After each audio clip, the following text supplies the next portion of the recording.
Les grandes gueules. Être journaliste, ce n'est pas que défendre la liberté d'opinion. Nous avons tous nos convictions, des croyances, des préjugés et des arguments à faire valoir.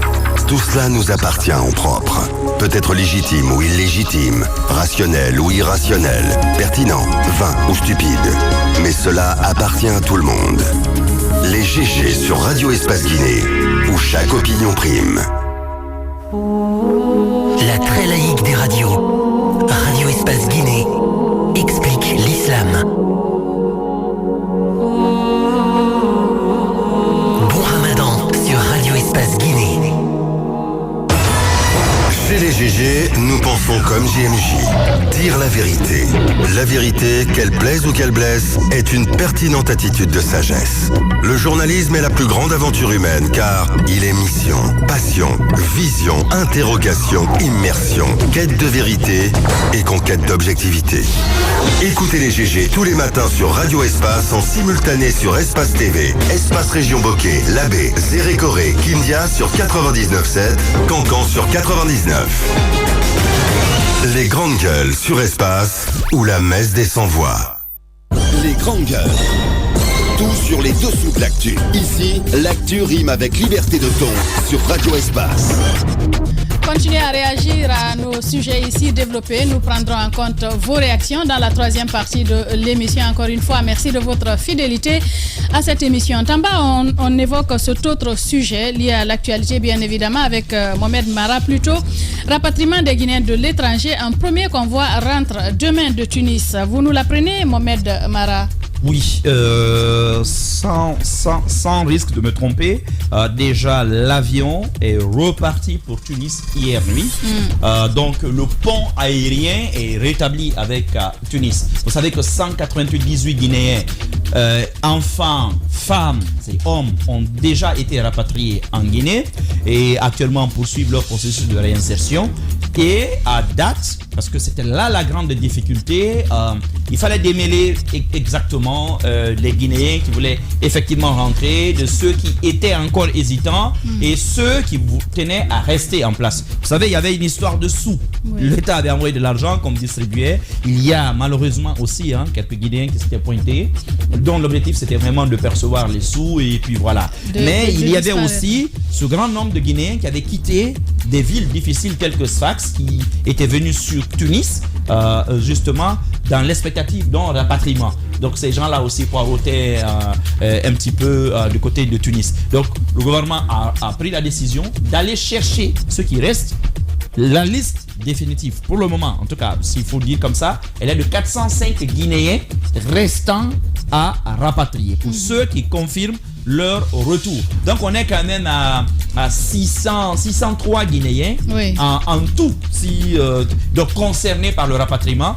Guinéens, nous voyageons quand même. Personnellement, je n'imaginais pas qu'on était si nombreux. Hier, on a diffusé un reportage dans le grand direct de l'actualité à 18h. Beaucoup sont bloqués, notamment au Niger, qui sont dans des situations très compliquées. Il y en a qui ont... Oui, nos compatriotes, bien évidemment. Ils sont en Algérie. Oui, certains sont en Algérie, d'autres au Niger, qui sont bloqués, qui sont dans des situations très compliquées. Certains sont blessés, mais c'est dramatique. Moi, j'ai vu ces images-là hier dans le 19h45. Voilà, donc on a notre invité en direct. Oui, on va partir sur le terrain avec M. Saitou Bari. Il est le directeur général des Guinéens de l'étranger, Tamba Zakari Milimono. Monsieur Bari, bonjour. Les grandes gueules. Bonjour à vos milliers d'auditeurs. Voilà, merci de vouloir prendre la parole ce matin chez les grandes gueules. On s'attendait à un chiffre moins grand. On tablait sur 200-300 Guinéens. Mais là, on est encore, en plus du nombre qui est déjà arrivé, on en est encore à 400 et quelques Guinéens qui attendent de rentrer. Pour commencer, parlons de ce processus-là. Comment on en arrive à cela alors qu'on pensait qu'on était au bout du compte dès le début du rapatriement? Bon, merci beaucoup. En fait, il faut comprendre que la Tunisie est devenue ces dernières années un pays de transit par excellence. Donc, beaucoup de nos compatriotes utilisent cette voie-là pour atteindre les pays ciblés. Donc c'est pourquoi ces derniers temps, donc, on a beaucoup de nos compatriotes qui sont en Tunisie, d'autres étaient déjà là en situation. Et comme vous le savez aussi sur le plan sanitaire, la Tunisie était une référence en sous. Voilà, nous avons malheureusement perdu M. Saïdi Oubari, qu'on va essayer de Saïtiou, bien évidemment, qu'on va essayer de rappeler. Tamba. Et vous avez échangé avec lui, vous avez suivi cette actualité, et nous avons suivi cette actualité de nos compatriotes de ce côté. En effet, la volonté, c'est bien que la volonté soit maintenue jusque-là.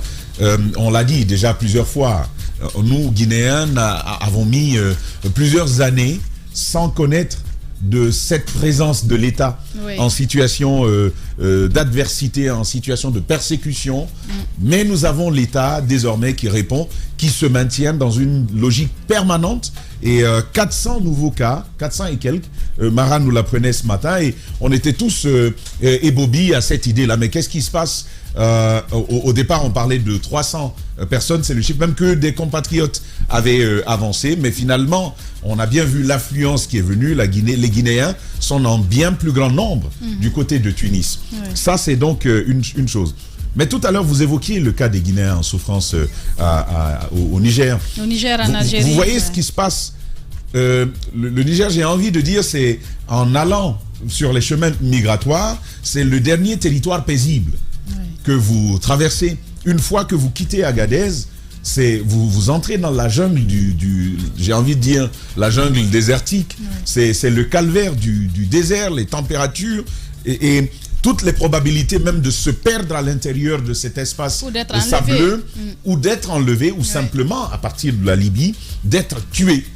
Tué tout simplement, revendu en esclave. Si vous êtes une dame, je le dis souvent, c'est compliqué de décrire ce que les gens y vivent. Ce que les gens y vivent, pour les hommes comme pour les femmes. Quand quelqu'un vous dit « j'ai passé par la Libye », il est arrivé en Europe et il vous dit « j'ai passé par la Libye », s'il ne vous donne pas plus de détails sur son séjour libyen, concluez qu'il a vécu l'enfer. Concluez justement à un passage d'enfer là-bas. Parce que, mais envisagez le pire qui puisse arriver à un homme, là-bas ça lui arrive. Ça lui arrive tout simplement.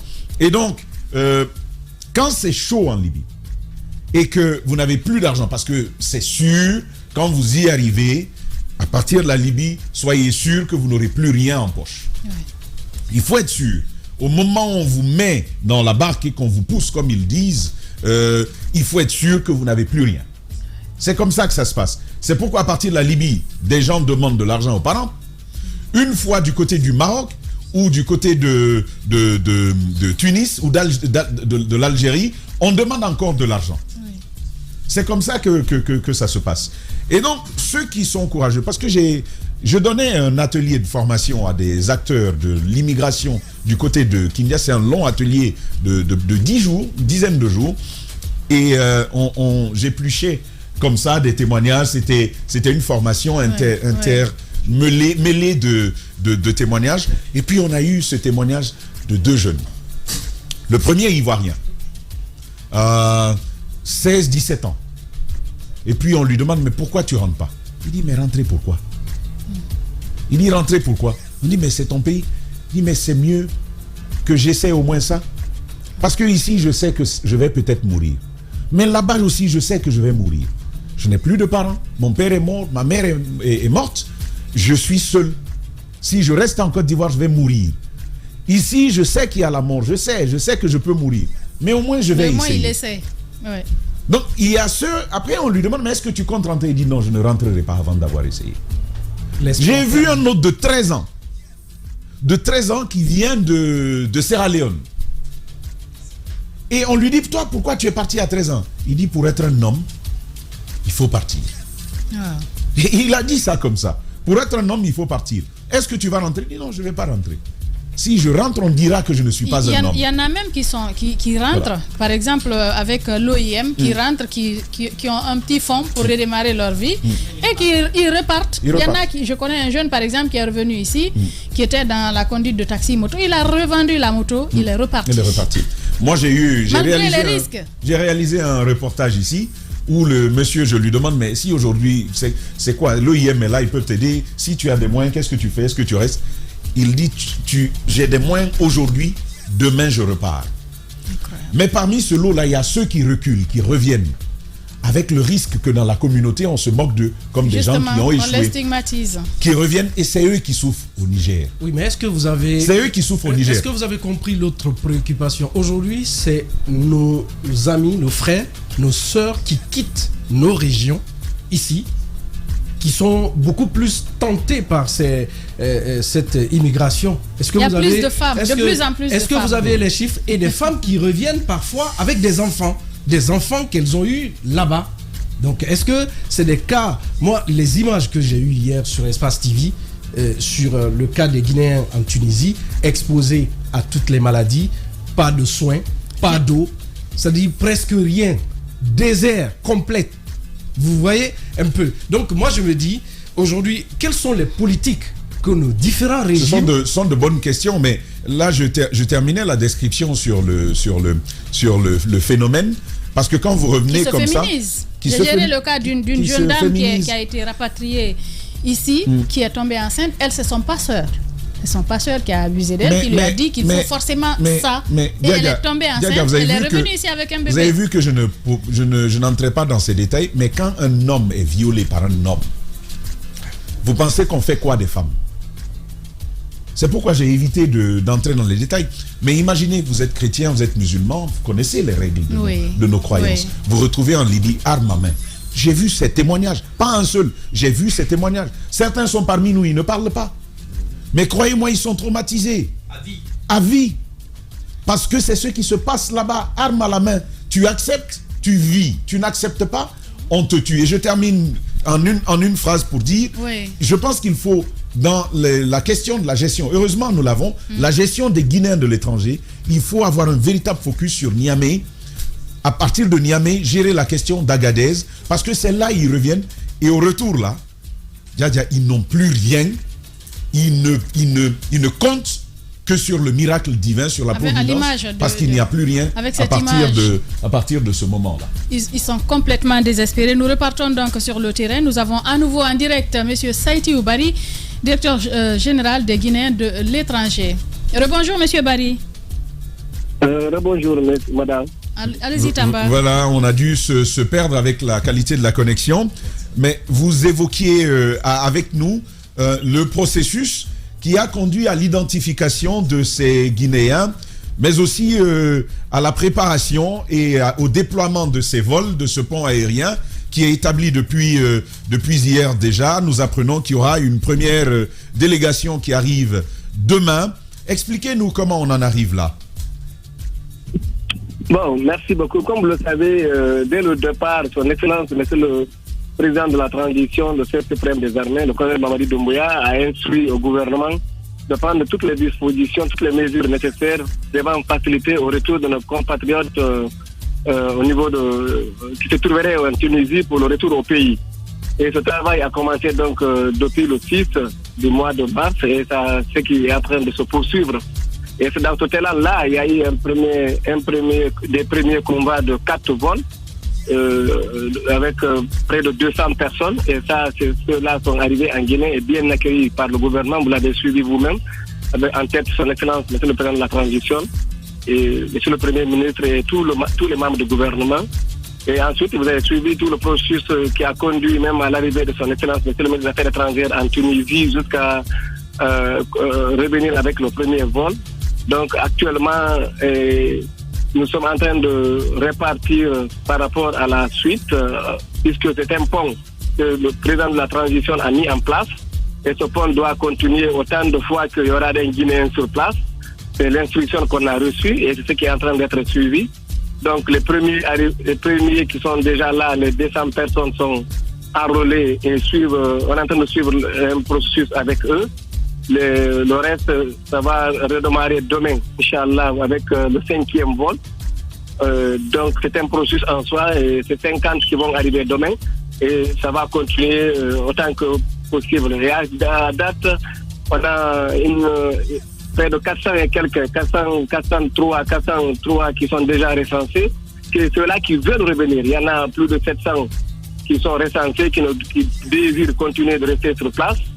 C'est une délégation mixte que son Excellence, Monsieur le ministre des Affaires étrangères, a mis en place et qui est en train de travailler en rapport avec notre consul qui est sur place. C'est sur cette base, en rapport bien entendu avec le ministère de la Sécurité qui a délégué certains de ses cadres et qui donc travaillent en équipe étroite et qui ont vraiment pu identifier ces jeunes, les mettre sur une listing à partir de demain, donc le processus redémarre. Bien, Monsieur Barry, parlons de cet enrôlement dont vous parlez. Ceux qui sont déjà rentrés, vous êtes dans un processus avec eux. C'est quoi ce processus? Qu'est-ce qui va se passer avec ces Guinéens qui reviennent? Vous savez, il faut d'abord identifier. D'abord, c'est des gens qui ont été identifiés à la base. C'est cette base-là, ils sont revenus. Mais il faut aussi voir chacun des cas-là, qu'est-ce qu'ils faisaient. Il y avait des gens qui étaient déjà en situation personnel, soit avaient trouvé l'emploi, soit ils faisaient le commerce, soit en tout cas ils avaient une activité à laquelle ils étaient en train de suivre en Tunisie. Il y a eu quelques nombres d'étudiants au nombre de 5 qui sont revenus, il faut voir leur cas. Et il y avait d'autres jeunes qui étaient sans emploi, mais qui soit avaient fait l'université ou ils ont fait des écoles professionnelles. Donc il faut situer tous ces différents cas-là et créer la base de données et savoir ce que chacun voudrait faire et ensemble avec donc les directives qu'on aura du gouvernement, savoir qu'est-ce qu'il faut faire pour chacun des différents cas. Bien, allez-y Kapsa pour votre question. Voilà, alors ma question pour vous, Monsieur Barry, c'est d'abord de savoir, au regard de l'enrôlement que vous avez eu à effectuer, on est à combien de Guinéens au total qui aujourd'hui se trouvent sur le territoire tunisien? Ça, c'est ma première question. La seconde que j'ai envie de poser, pour que vous veniez à bout du retour de ceux-là, des 403 personnes qui veulent venir en Guinée, il vous faut à peu près 8 convois. Est-ce que vous aviez d'autres mécanismes ou est-ce que c'est ce seul vol qui à chaque fois part prendre les Guinéens pour les envoyer qui va continuer à partir, ou est-ce qu'il y a d'autres possibilités pour faire de sorte qu'il y ait 2 à 3 afin de pouvoir accélérer leur retour sur le territoire guinéen? Bon, par rapport au nombre, je vous ai déjà dit qu'il y a plus de 400 qui sont volontaires pour le retour. Je vous ai dit qu'on a plus de 700 et quelques qui sont déjà identifiés, mais qui pour le moment n'ont pas exprimé la volonté de revenir. Oui, M. Barry, ma question c'est de savoir, au total, on a combien de Guinéens qui résident sur le territoire tunisien, pas ceux-là qui veulent venir ou ceux-là qui décident d'y rester. Au total, on a combien? D'abord, non, je ne peux pas vous donner un total fixe, parce que c'est des gens qui, ça arrivait. Je vous ai dit que la Tunisie est considérée comme un zone de transit par excellence et que tous les jours ça arrive. Et ils ne sont pas seulement à Tunis, on a même été obligé d'envoyer les gens dans les régions comme à Sfax par exemple, pour aller identifier les gens qui sont à Sfax. Et donc ça voudrait dire que vous dire un nombre X, c'est peut-être aller au-delà de la réalité. Ce qui est important, c'est que, et c'est pour ces raisons d'ailleurs que le département, son excellence monsieur le ministre, a initié la mise en place d'une équipe mixte devant travailler pour identifier tous les Guinéens qui sont sur place. Donc ça, c'est un facteur qui est là et qui est en train d'être suivi. Donc, pour donner un nombre exact, ce n'est pas fondé en soi. Donc, mais le département a travaillé pour identifier tous ceux qui veulent venir, en tout cas jusqu'à date, et ceux qui ne veulent pas venir. Mais c'est un processus qui continue parce que les collègues sont sur place et ils continuent de faire le travail. Donc ça, il faut s'en féliciter par rapport à cela. Maintenant, par rapport à la deuxième question qui parle par rapport au processus, n'est-ce pas? Oui, en effet, oui, par rapport au processus, parce qu'il y a 403 personnes qui reviennent et il y a un seul vol qui part, c'est qui demande 8 convois. Est-ce qu'il n'y aurait pas d'autres alternatives pour accélérer la venue de tous ces Guinéens-là? Il y a Son Excellence, Monsieur le ministre des Affaires étrangères, est en train de mettre des dispositions pratiques sur table qui sont en train de se discuter. Dans tous les cas, il y a des grands espoirs que le gouvernement, dans ses actions actuelles, faille en tout cas élargir ce processus au-delà de l'avion qui est en train de faire tous les jours des travaux, des bases de vie extrêmement importants et qui sont appréciés d'ailleurs par tout le monde entier. Et je pense que aussi pour accélérer le processus, il a déjà envisagé des stratégies pour faciliter et accélérer le processus. Et ça, c'est en cours et je pense que très bientôt, vous en serez beaucoup plus édifiés par rapport à cela. Bien, allez-y Alassane Sako. Bien, alors, Monsieur Barry, ma question se porte à deux niveaux. On parle sécurité. Les Guinéens que vous avez réussi au niveau de Tunis là-bas à regrouper. Comment ce regroupement-là s'opère pour leur sécurité? Mais on apprend pour ceux qui sont déjà rentrés au pays, auraient reçu chacun $400 et beaucoup aujourd'hui se trouveraient à l'intérieur du pays. Comment vous parvenez pour cette réintégration ou réinsertion au niveau des différents secteurs d'activité, leur sécurité d'abord sur place à Tunis, mais aussi ceux qui sont déjà rentrés, comment vous parvenez quand même à les maintenir et pouvoir suivre ce processus? Par rapport à leur sécurité, j'avoue que, comme vous le savez déjà, son Excellence le ministre des Affaires étrangères était sur le terrain. Il a eu vraiment des échanges que nous avons qualifiés de très fructueux avec son homologue tunisien. Donc toutes les dispositions sont envisagées par rapport à cela, parce que d'ailleurs, même ceux qui étaient en prison, je ne dis pas tout le monde, mais on a eu plus d'une dizaine de personnes qui sont déjà libérées. Et tout cela, c'est partie des négociations et des dispositions mises en place. Donc ça, c'est quelque chose de très... Bien. Quelque chose de très important. Mais ensuite aussi, il y a le consul qui est en train de travailler avec en rapport avec toutes les autorités tunisiennes pour assurer un accompagnement de tous nos compatriotes qui vivent en Tunisie. Donc sur le plan sécuritaire, je pense que ça, c'est quelque chose qui est très suivi. Maintenant, par rapport à ceux qui sont revenus, déjà, je vous ai dit que tous ceux qui sont revenus ont été enregistrés, enrôlés sur une base de données et des cartes leur ont été données. Et ces cartes-là, chacun a donné toute l'adresse qu'il a, y compris son numéro de téléphone, ses contacts ici, le lieu de résidence, soit à Conakry ou à l'intérieur du pays. Donc, c'est des facilités pour nous demain.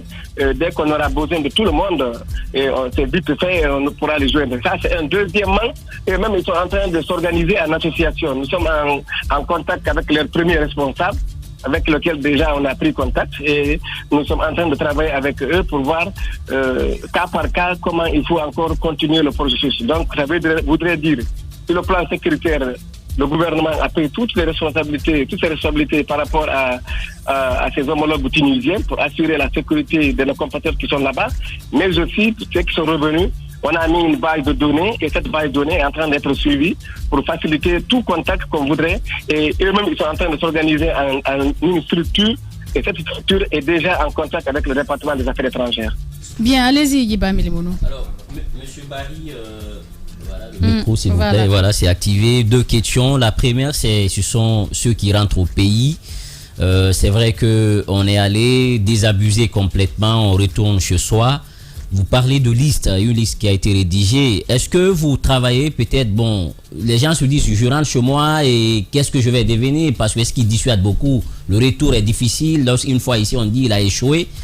Cette liste qui est élaborée, est-ce que vous dites qu'il ne faudrait pas partager ça avec l'Organisation internationale pour la migration, l'OIM, qui souvent a des fonds pour la réinsertion? Est-ce que vous avez pensé à cette stratégie pour encourager en tout cas davantage le retour de ces Guinéens? C'est la première question.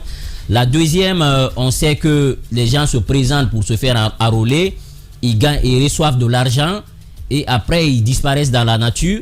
Ils constatent qu'ils ne peuvent plus continuer à rester sur le sol. Ils reviennent vers vous pour se demander un retour. Qu'est-ce qui est fait pour ces genres de personnes qui prennent de l'argent et qui abusent quand même de la confiance de l'État et qui disparaissent, mais qui reviennent encore pour dire bon, je veux rentrer finalement? Est-ce que vous avez enregistré ces cas et qu'est-ce qui est fait pour ces genres de personnes? Bon, par rapport à la première question, d'abord, il faut dire que la réintégration n'est pas seulement économique, elle est aussi psychosociale. C'est extrêmement important et c'est pourquoi vous avez constaté, chaque fois que les gens reviennent, au niveau du lieu de logement, il y a des médecins spécialisés qui viennent travailler avec nous et qui souvent passent tout leur temps à écouter nos compatriotes qui sont revenus, à les sensibiliser, mais aussi à savoir quelles pathologies ils présentent et qu'est-ce qu'il faut concrètement pour des mesures d'accompagnement dans le cadre psychosocial. Je pense que ça, c'est des aspects que le gouvernement a pris en compte et qui sont très suivis. Et ça, Il y a même des médecins au niveau de Doka qui sont au niveau de Sino-Guinéenne qui continuent à travailler vraiment dans le cadre de la réinsertion psychosociale de nos compatriotes. Mais vous vous souviendrez que l'un des messages que son Excellence Monsieur le ministre des Affaires étrangères avait aussi passé, c'est au niveau famille. Cette réintégration aussi doit commencer par la famille et être poursuivie par la famille. Parce que après tout, ils quittent une famille, ils reviennent au niveau d'une famille. Donc c'est important qu'à leur retour, que les familles comprennent que ce n'est pas une fin en soi. C'est un processus qu'ils avaient voulu entamer, mais Dieu a interrompu. Et donc, il faudrait que les familles les accueillent, les familles les acceptent, les familles les accompagnent. Et je pense que ça, c'est un rôle aussi extrêmement important de côté des familles et que, en tout cas, l'appel a été lancé très fort au niveau de différentes familles pour faciliter leur réinsertion sociale. Mais par rapport à l'autre côté de la réinsertion, vous parlez de l'OIM, vous avez suivi que chaque matin, quand les gens reviennent, c'est l'OIM même qui vient au niveau de leur lieu de logement, à l'hôtel où ils sont logés, et qui fait le profilage et les enrôle, et avec comment on appelle ça, une base de données à leur niveau. Et cette base de données est partagée avec les affaires étrangères. Et c'est donc dans le souci effectivement de prendre en compte les préoccupations de réinsertion dans le cadre de l'accompagnement non seulement de l'État, mais de l'OIM. Donc nous travaillons avec l'OIM d'une manière générale dans ces questions de migration parce que ça fait partie de leur profil. Mais ce qu'il faut aussi saluer et insister là-dessus, c'est que pour le cas de la Tunisie, la République de Guinée, à travers son Excellence le président de la transition, c'est le pays, donc le gouvernement en a pris entièrement la responsabilité d'accompagnement. Donc c'est vrai que les partenaires sont là, ils vont faire leur devoir, mais l'État est en train de jouer pleinement son rôle dans tout ce processus, non seulement de retour, mais aussi de réintégration. Donc en soi, nous sommes dans le processus pour le moment de retour, ensuite de l'identification des retournés avec profilage, et enfin l'identification des priorités et voir comment mettre en valeur ces différentes priorités. Alors, Monsieur Mamadou Saïtiou Bari, pour terminer, on est malheureusement pris par le temps. Pour ceux qui désirent rester là-bas, vous l'avez dit, Monsieur le ministre des Affaires étrangères, Dr Maurice Andan Kouyaté, avec son homologue, se serait compris. Est-ce que vous êtes rassuré qu'il y aurait plus de violence sur ces Guinéens qui vivent de ce côté? Bon, vous savez, d'abord, il faut rappeler que nous ne s'attendions même pas à cela d'abord. On ne s'attendait pas qu'il y ait une telle violence au niveau des pays de subsaharienne, au niveau des pays africains, qu'il y ait une telle violence à l'égard de tout Africain, d'où il se trouverait, parce que d'abord, c'est les principes de l'Union africaine, c'est les principes de la CEDEAO. Donc, ça, d'abord, on ne s'attendait pas à cela. Maintenant, dire que ça n'arrivera plus, trop dire. Mais dans tous les cas, nous espérons fort qu'avec les engagements des États et avec ce qui est déjà fait dans le cadre diplomatique, nous espérons qu'on ne peut pas s'attendre sous peu à des cas pareils. En tout cas, nous sommes rassurés que le ministère des Affaires étrangères, en fait, son Excellence le ministre des Affaires étrangères, a agi sur toutes les questions diplomatiques, sans compter les actions menées par son Excellence le président de la transition au niveau sommet. Alors, monsieur Bari, peut-être la dernière question, on est pris par le temps. On a nos compatriotes guinéens qui se retrouvent du côté du Niger aussi. Qu'est-ce que vous en savez par rapport à cette situation-là et qu'est-ce que le département aujourd'hui est en train de faire pour faciliter leur retour sur le territoire guinéen? Suivez le travail que nous sommes en train de faire. Ça, c'est fait d'abord presque toutes les semaines. Le dernier arrivage, il n'y a que 2 jours, de 140 personnes. Il n'y a que 2 jours qui sont revenus du Niger. Donc, c'est un processus.